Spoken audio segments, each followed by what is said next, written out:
زر یا زور سے آپ کسی کو اپنا بنا سکتے ہیں. یا آپ دیکھ لیے کہ بہت بھاری معاملہ ہے, اپنے پاس زر بھی نہیں ہے, زور بھی نہیں ہے, آپ ان کسی کو اپنا بنا نہیں سکتے, تو کسی کے بن تو سکتے ہیں آپ, اور کسی کے بننے میں آپ کو کوئی خرچہ نہیں لگتا ہے.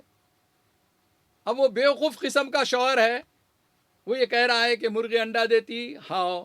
مرغا انڈا دیتا, آپ ہاؤ بولو نا خالہ, اماں خالہ جو ہے, آپ میری بہن, آپ ہاؤ بول دو, بلا ٹل گئی. اب وہ بیوقوف کی نظر میں مرغا بھی انڈا دیتا ہے, تو اب آپ بولیں گے نہیں دیتا, تو اب جھگڑا شروع ہوتا. مرغی انڈا دیتی, ہاؤ. مرغا انڈا دیتا, ہاؤ بول دو, بات تو ختم کر دو. بعد میں کسی وقت پوچھو, عجیب کوئی ایسا مرغا دیکھے کہ آپ جو انڈا دیتا, اس وقت میرے سے قبولوا رہے تھے آپ, تو شرمندگی محسوس ہوگی کہ نہیں اسے. تو آپ کسی کو بنائیے یا کسی کے بن جائیے, مزاج شناس بنیے کہ میرے شوہر کا مزاج کیا ہے, کس باتوں سے خوش ہوتا ہے وہ کرنا ہے, جن باتوں سے ناراض ہوتا ہے وہ چھوڑ دینا ہے. میرے بھائیوں سے بھی گزارش ہے کہ اپنی بیویوں کے مزاج کو سمجھیے. بیویوں میں کئی قسمیں ہیں مزاج کے اعتبار سے. ماہرین کہتے ہیں کہ بعض بیویوں کو سیدھا کہے تو الٹا سمجھ میں آتا, اور بعض بیویوں کو جو ہے الٹا بولے تو سیدھا سمجھ میں آتا. اب آپ کی بیوی کیسی ہے میرے کو کیا معلوم, تم کچھ معلوم ہے. تو تم اتنا ریسرچ نہیں کرتے, اور اتنی تحقیق نہیں کرتے, اور اتنی غور و فکر نہیں کرتے, ترکیب اور تدبیر کیوں نہیں استعمال کرتے.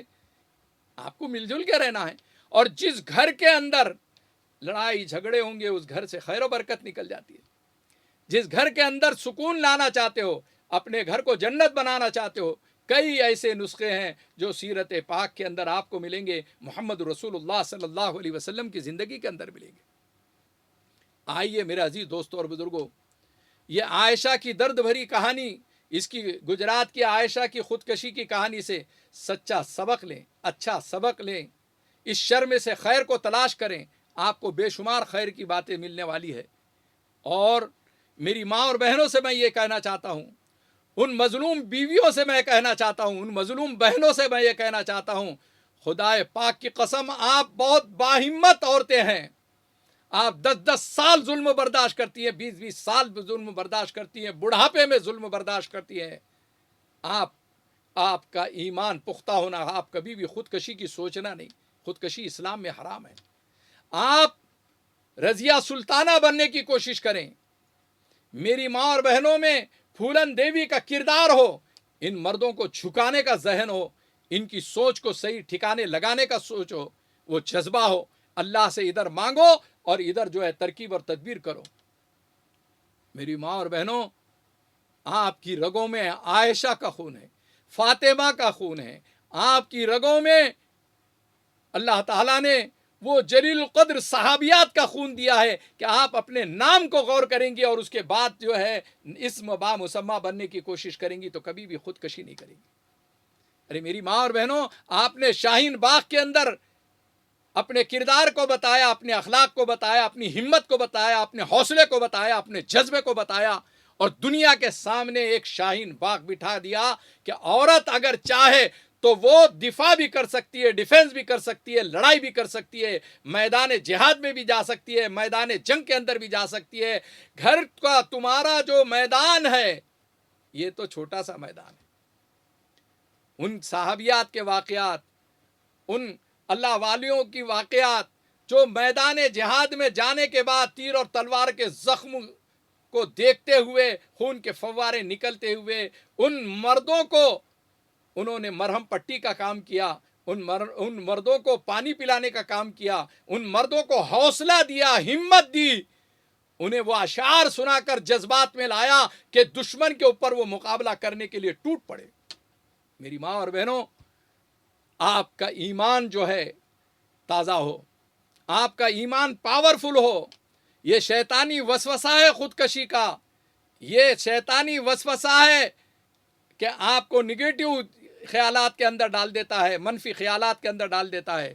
آپ ان ساری چیزوں سے نکلے, اپنے سے زیادہ تکلیف والے کو دیکھیں. آپ سے زیادہ آپ کی بہنیں تکلیف میں ہیں.